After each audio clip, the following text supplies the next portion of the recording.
Reflections on the Good News of Jesus Christ for the second Sunday of Lent from the Gospel according to Luke. Jesus took Peter, John, and James and went up the mountain to pray.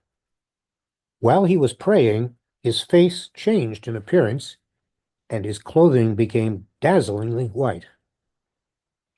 And behold, two men were conversing with him, Moses and Elijah, who appeared in glory and spoke of his exodus that he was going to accomplish in Jerusalem.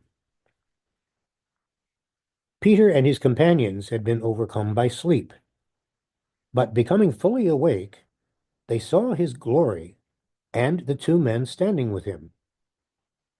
As they were about to part from him, Peter said to Jesus, "Master, it is good that we are here. Let us make three tents, one for you, one for Moses, and one for Elijah." But he did not know what he was saying. While he was still speaking, a cloud came and cast a shadow over them, and they became frightened when they entered the cloud. Then from the cloud came a voice that said, "This is my chosen son. Listen to him." After the voice had spoken, Jesus was found alone. They fell silent and did not at that time tell anyone what they had seen. The good news of the Lord.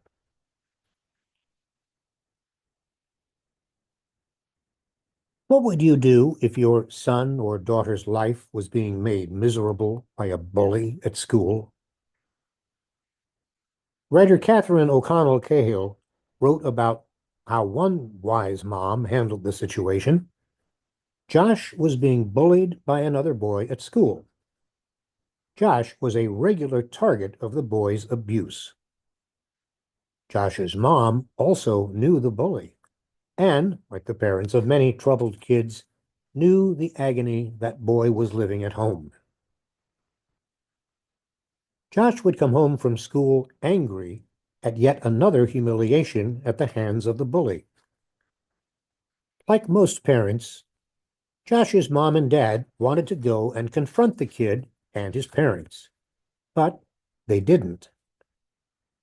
Instead of advising Josh to punch the kid in the nose or signing Josh up for a martial arts course or threatening the bully's parents with legal action, Mom asked her son, "Josh, is there one thing you like about this kid?" Josh thought for a while and finally said, "He's really good at football." Knowing Josh and his friends played football at recess, she asked whether the bully was ever chosen. "No way, Mom. No one ever wants to pick him because he's the class bully and they don't like him." "And do you ever get to be the captain and pick kids for your team?" Mom asked. "I get the chance every so often," said Josh. "So next time you're the captain, why don't you pick this kid and see what happens?" After a few minutes' thought, Josh agreed. At the next opportunity, Josh managed to put aside his resentments and fear and picked the bully for his team. This started a whole chain of events. Other kids also began picking the bully. The boy started to make friends instead of victims, and soon the bullying itself faded away. All because of a wise, compassionate mom who asked her son a question we seldom ask of those who harm us. Is there one thing you like about this person? In our time, when bullying seems to have become the preferred tactic of both politics and diplomacy, perhaps this story can teach us something of great importance. Josh and his wise mom are what the late Archbishop Desmond Tutu called agents of transfiguration. Josh puts aside his own anger and hurt, and Mom pauses before reacting as a protective parent, to bring his tormentor into his circle of friends, transforming the boy's identity and his life. Love that calls us beyond ourselves is transforming. In such love, we can transfigure despair into hope, sadness into joy, anguish into healing, estrangement into community. Archbishop Tutu said, "The work of transfiguration is to work with God so that injustice is transfigured into justice, so that there will be more compassion and caring, so that there will be more laughter and joy, so that there will be more togetherness in God's world." We've just heard the story of Jesus' transfiguration and probably think that it's a story about Jesus. Well, it is, but not only about Jesus. It's about us, too. Perhaps many of us think that Jesus knew from the beginning just how things would turn out, and that every day he took out some blueprint or outline that told him what miracles to perform that day, what stories to tell. Of course, that was not the case. Jesus did not have some handbook on how to be a Messiah. Being human, just as we are, he too had to learn what each day would bring and respond to that just as we do. When Jesus began to teach the disciples that the Son of Man would have to suffer many things, I doubt he learned that by the Holy Spirit tapping him on the shoulder and whispering in his ear. I think he probably learned it by looking over the crowd hanging on his every word, but noticing, as every speaker does, no matter how big the audience, that on the edge or at the back, there were people who were not applauding, people who were shaking their heads, muttering, "Now he's gone too far." That was what the Pharisees, the Sadducees, and the other people of power standing on the fringe of the crowd were saying. Now he's gone too far. The little people, who had no power, were the ones applauding and affirming Jesus. The disapproval came, as it always does, from the people who had power. The nature of power is that when we have it, we don't want anything to change, unless, of course, the change will bring us even more power. But Jesus is always calling us to change. Furthermore, his is the way of powerlessness. And when you come right down to it, we don't want to hear about that. Jesus could see for himself that the power brokers were not at all happy about what he was preaching and doing.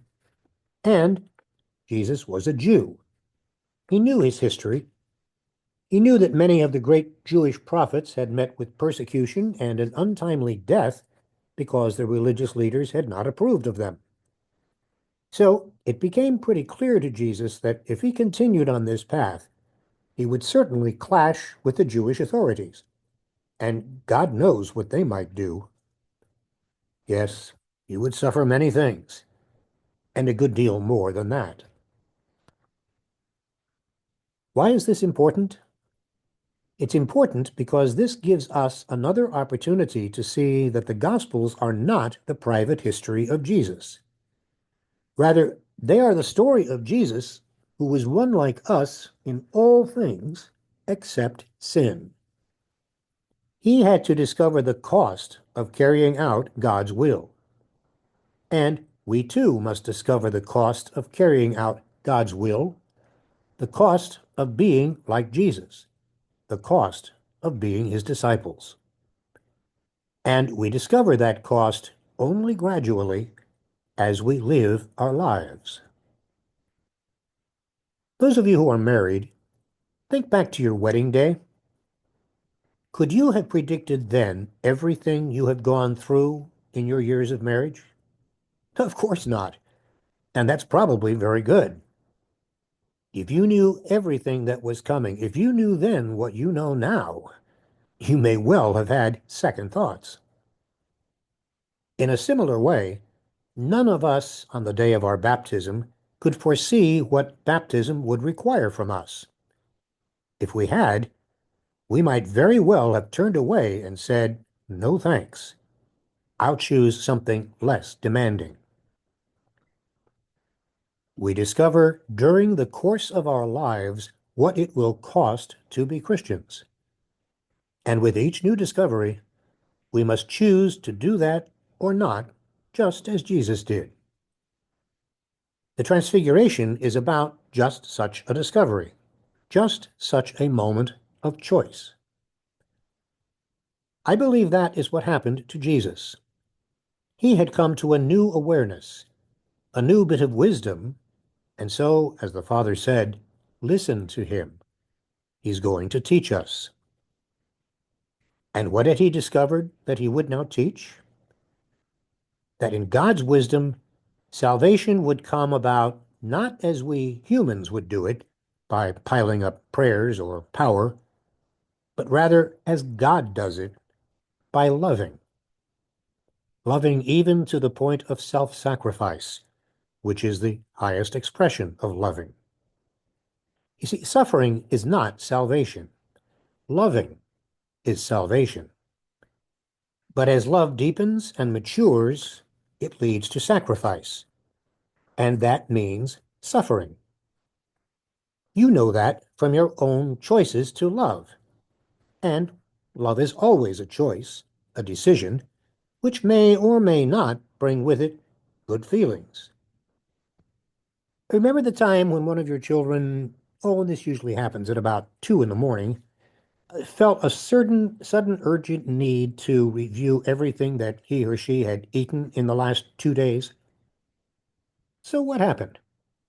You got up, calmed the child down, leaned the child up, new pajamas, new bedding, got the child back to sleep, and crossed your fingers, hoping that this wouldn't happen all over again 30 minutes later. Wasn't that a great experience? I mean, that has to be a highlight of your memories, yes? No, I rather doubt that it is. But you did it. You did it. That's the nature of love, to do the loving thing and not count the cost. That is where we discover God's way in human history, that the willingness to suffer, whether it be losing a night's sleep with a sick child or even suffering unto death, that willingness is the means by which life and love are given. That is how God brings about salvation. That is what Jesus would try to teach us, not just with his words, but with his life. This is a critical midlife discovery, an essential mid-course correction, similar to what rockets sometimes have to do when they're shot into space, because if that small correction isn't made, the rest of their journey will be off course. For the person who does not make this discovery, the rest of the trip is off course. The meaning of life is the pull of the future, not the accomplishments of the past. Finding security in what God holds in the future, not in one's past successes or, for that matter, past failures. But some believers do not believe this. Such people see God only in the past and want to recreate the past and take us back there. They may be well-intentioned, but do they have genuine faith? They think that God is not present in the present or in the future, but only in the past. But Scripture teaches us that our God is a God of the future, not the past. When we make this discovery, then faith begins to pull us on through life. This discovery is crucial for faith, for it is the love of God calling us home. It enables us to find our treasure in the future and not in the past, and therefore changes one's attitude about living and aging and dying. You see, we have only two options about how to view the future: to view it in fear or in faith. Whichever one you choose eliminates the other. You really don't need them both. Can you imagine the difference it would make if we were no longer afraid of the future? As Martin Luther King Jr. put it in the speech he delivered in Memphis, Tennessee on the night before he was killed, "I've been to the mountaintop. I'm no longer afraid." So this transfiguration, this radical new awareness of God's way, is not just an event in the life of Jesus. It is an event in our lives as well. Every Christian, even someone the age of young Josh who befriended the bully, will find that being a follower of Jesus will sometimes mean doing things and accepting things that one had never planned for. If you will open yourself to that and be ready to find God's will in that, then you too can share in this illumination. It might happen at that moment when you have your sheepskin, your career, your family, your prestige, and then wonder if this is all worth it. And you have to re-examine the very meaning of your life. If you are open to God at that moment and ready to find God's will in those circumstances, you will discover that this is in fact a better way than the one that you yourself had planned. It is seeing new opportunity, even joy and hope, right where everyone around you may be saying that there is no hope. It is moving from an attitude of saying to God, "You can make me do this, but I don't have to like it." It's moving from that to finding promise rather than threat in whatever situations God has led us to in our lives. And what a difference that makes when you can find promise rather than threat. Thus, the Transfiguration represents for Jesus and for all of us who follow him a crucial moment of ongoing conversion, ongoing transformation. You see, baptism can take place in a few minutes on a Sunday afternoon in a church. But conversion, that takes a lifetime. A transfiguration experience calls us to let go of former plans, of former understandings, and to take up a new understanding of God's will, God's way, and God's love, and allowing God to lead us on. This is true freedom and true spirituality, being able to move with life as it is given by God, saying, in effect, "Is this the way you want me to go? All right, Lord, I am ready." This is living out our baptism. It is the readiness to find goodness in the face of mystery, even in the face of weakness, and yes, even in the face of all that is implied by being over the hill.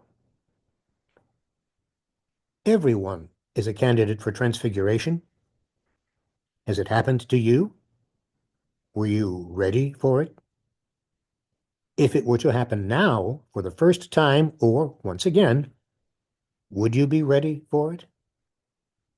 If not, what's standing in the way? Thanks for listening. And if you have found this worth your time, please pass it on. And take a moment to check out our website and subscribe to these free weekly gospel reflections. That's at www.justanother.disciple.com. www.justanother.disciple.com. Thanks again.